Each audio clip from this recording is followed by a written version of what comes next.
नमस्कार दोस्तों, कलयुग के चमत्कार संतों की वाणी में आप सबका स्वागत है। दोस्तों, आज 14 मई बहुत ही पवित्र दिन, मंगलवार का दिन, ऊपर से गंगा सप्तमी, ऊपर से वृषभ संक्रांति। दोस्तों, इस वीडियो में हम गंगा सप्तमी पर माँ गंगा की पूजा घर पर कैसे की जाए वो आपके साथ शेयर करने जा रहे हैं। मैंने इस वीडियो में जिस प्रकार मैं भी हरिद्वार नहीं जा पाई और मैंने घर पर ही माँ गंगा की पूजा की, मैं वो आपके साथ शेयर करने जा रही हूँ। आप देखते रहिए, मैं आपको साथ साथ बताती जाऊंगी। सबसे पहले मैंने अपने मंदिर में जल का छींटा देकर सभी चित्रपटों को साफ कर लिया और उसके बाद मैंने एक लोटे में गंगा जल भरा और उसे अपने मंदिर में एक चौकी पर पीला कपड़ा बिछाकर मैंने उसके ऊपर एक प्लेट में स्वास्तिक का निशान बनाया। फिर वहां पर थोड़े से सफेद तिल रखे, थोड़े से फूल रखे, ताकि मैं वहां पर लोटा जिसमें गंगा जल भरा है उसे स्थापित करके माँ की पूजा कर सकूं। आप देख ही रहे हैं कि मैं जैसे जैसे बोल रही हूँ मैं वैसे वैसे ही कर रही हूँ। हम कोई भी पूजा करते हैं तो हम कलश को भी तो स्थान देते हैं, उसी प्रकार माँ गंगा को भी मैंने स्थान दिया। ये देखिए, वहां पर मैंने मेरा लोटा जो कि गंगा जल से भरा हुआ है, इसे मैंने छोटी प्लेट में जिसमें रखना था, जिसपे मैं इसका आसन सजा रही थी, वहां पर मैंने स्वास्तिक का निशान बनाया, ओंकार का चिन्ह बनाया और लोटे पर भी मैंने स्वास्तिक का निशान बनाया। हम गंगा माँ की पूजा कर रहे हैं, इसलिए मैंने वहां जिस लोटे में मैंने गंगा जल लिया था उसमें मैंने थोड़े से सफेद तिल डाले हैं, आप देख रहे हैं। फिर उसमें मैंने थोड़े से फूल भी डालूंगी। इसके बाद मैंने उसे उस प्लेट पे जिसपे हमने फूल का और सफेद तिलों का माँ के लिए आसन बनाया था, उस कलश को मैंने वहां पर रख दिया है। अब हम इस गंगा माँ की पूजा करेंगे ताकि हम घर पर रहकर ही माँ गंगा को याद करके उन्हें नमस्कार कर सकें। सुबह मैंने स्नान करते समय अपने घर में ही बाल्टी में जल में मैंने गंगा जल मिला लिया था, ताकि मेरा गंगा स्नान भी पूरा हो जाए। वैसे भी मैंने विशाख मास में स्नान दान का व्रत लिया है, तो ब्रह्म मुहूर्त में नहाना चाहिए। स्नान दान तभी लगता है, यानी कि सूर्य उदय होने से पहले आपको नहा लेना चाहिए, फिर आपको सूर्य देव भगवान को अर्घ्य अर्पित करना होता है। तो ये देखिए, मैंने जोत भी जगा ली है, धूप भी जगा ली है, मैंने जोत को भी फूल चढ़ाया है, उस पर तिलक लगाया है। अब क्योंकि मेरे घर में भी आम लोगों की तरह माँ गंगा के स्वरूप का कोई चित्रपट नहीं है, लेकिन मैं आपको बता दूं कि हम क्योंकि पहले तो हम माँ गंगा की पूजा करते हैं और हर पूजा से पहले गणपति जी को तिलक लगाना, उनकी पूजा करना जरूरी होता है, इसलिए मैंने वहां पर गणपति जी माँ लक्ष्मी को तिलक लगाया है। उसके बाद क्योंकि मेरे पास गंगा माँ का स्वरूप नहीं है, तो मेरे पास माँ पार्वती और भगवान शंकर का स्वरूप है, जिनकी जटाओं से गंगा धारा निकल रही है। मैंने वहीं पर माँ गंगा को तिलक लगा दिया है, उसी जल धारा को, और वहां पर फूल भी अर्पित किया है। माँ गंगा इसे स्वीकार करे, ऐसी मैंने मन में भावना रखी है। और अब मैं आपको दिखा रही हूँ कि मैंने लोटे पर जहाँ जिसमें मैंने गंगा जल डाला है, वहां पे मैंने कुछ दक्षिणा भी रख दी है माँ के लिए। क्योंकि हम किसी की भी देवी देवता की पूजा करते हैं तो ये एक विधान होता है कि पूजा में आपको भोग, फल, फूल, धूप, दीप, नैवेद्य अर्पित करना होता है, ताकि उस देवी देवता को आपकी पूजा स्वीकार करे और वो आपको मनोवांछित फल दें। इसे ही तो षोडशोपचार पूजा कहते हैं।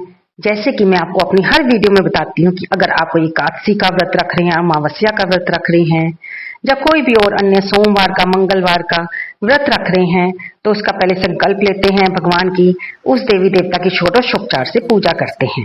फिर मैं अपने आसन पर बैठकर सबसे पहले मैंने भगवान गणपति जी का गणेश चालीसा पढ़ा। जय गणपति गणराजू मंगल भरण करण शुभ, जय गज बदन सदन सुखदाता, विश्व विनायक बुद्धि विधाता, वक्रतुंड सुजय।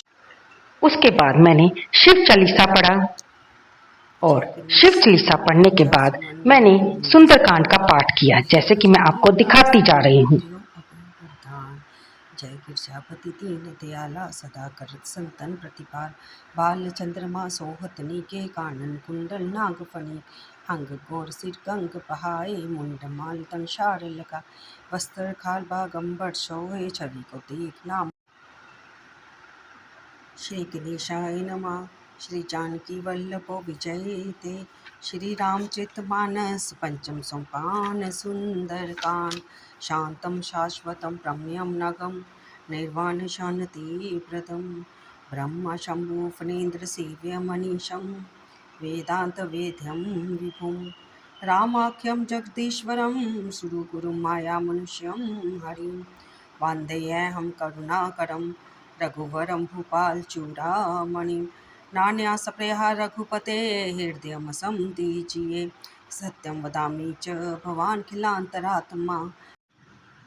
बदन बैठी पुनि बाहर आवा, मागा विदाता ही सिरुनाव, मोहि सुरंजहि लागी पठावा, बुद्धि बल मन तोड़ मैं पा, राम काज सब करे हो तुम बल बुद्धि निधान, आशीष दे गई सो हर्ष चलो हनुमान, सियावर राम जय जय राम, रे प्रभु राम जय जय राम। जहाँ जाई देखी वन शोभा, गुंजत चंचरीक मधुलोभा, नाना तरु फल फूल सुहा। क्योंकि आज मंगलवार था और मेरा नियम है कि मैं मंगलवार को सुंदरकांड का पाठ घर में मंदिर में आसन पर बैठकर पढ़ती हूँ। सुंदरकांड के पाठ के बाद मैंने संकट मोचन हनुमान अष्टक पढ़ा, उसके बाद मैंने बजरंग बाण पढ़ा और फिर हनुमान चालीसा का पाठ किया। दोस्तों, ऐसा करने में मुझे पूरा घंटा लग गया। उसके बाद माँ गंगा को दोबारा नमस्कार करके उनकी आरती की, माँ गंगा की आरती की, श्री हनुमान जी की आरती की और इस तरह से मैंने अपनी पूजा को संपन्न किया। आप भी आरती में मेरे साथ शामिल हों। बोल गंगा मैया की जय। ओम जय गंगे माता, मैया जय गंगे माता, जो नर तुमको ध्याता, जो नर मैया जी को ध्याता, मन वांछित फल पाता। ओम जय गंगे माता। चंद्र सी ज्योति तुम्हारी, जल निर्मल आता, मैया जल निर्मल आता, शरण पड़े जो तेरी, शरण पड़े जो तेरी, सो नर तर जाता। ओम जय गंगे माता। पुत्र सगर के तारे, सब जग को ज्ञाता, मैया सब जग को ज्ञाता, कृपा दृष्टि हो तुम्हारी, कृपा दृष्टि तुम्हारी, त्रिभुवन सुख पाता। ओम जय गंगे माता। एक बार जो प्राणी तेरी शरण आता, मैया जो शरण तेरी आता, जम की त्रास मिटाकर, जम की त्रास मिटाकर, परमागति पाता। ओम जय गंगे माता।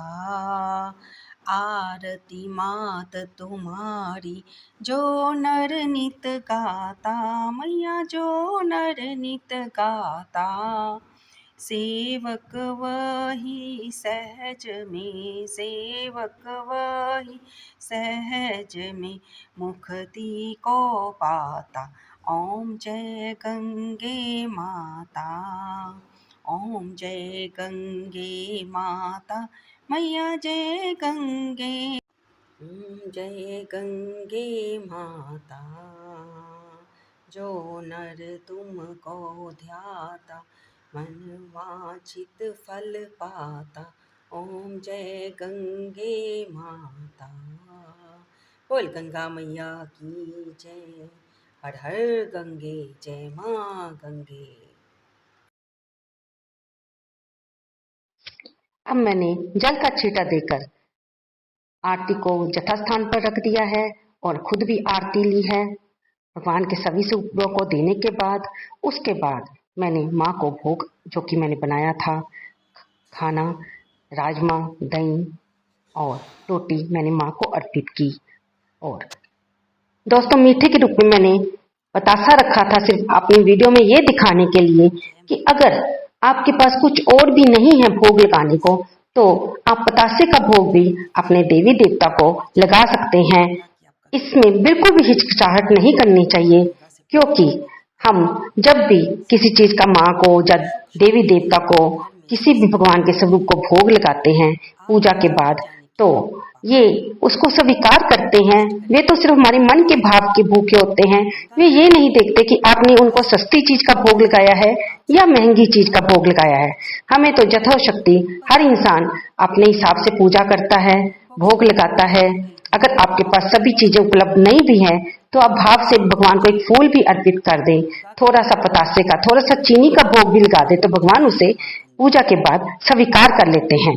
पूजा के बाद क्षमा प्रार्थना भी कर लें, ताकि पूजा में जाने जाने आपसे कोई भूल हो गई हो तो माँ उसे क्षमा करें और आपकी मनोकामना को पूरा करें।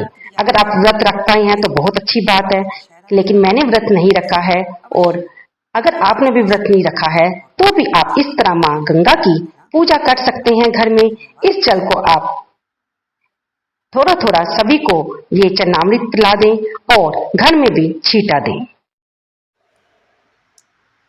तो इस वीडियो में मैंने आप सबके साथ माँ गंगा की हम कैसे पूजा कर सकते हैं। अगर हम पवित्र नदी में, हरिद्वार में माँ गंगा में स्नान करने नहीं जा सकते, प्रयागराज में नहीं जा सकते, काशी में नहीं जा सकते, तो हम अपने घर में माँ गंगा की पूजा कैसे करें, ये सब मैंने आपको विधिवत बतलाया। आपको ये जानकारी कैसी लगी? उम्मीद है आपको ये वीडियो ज़रूर पसंद आई होगी। धन्यवाद दोस्तों।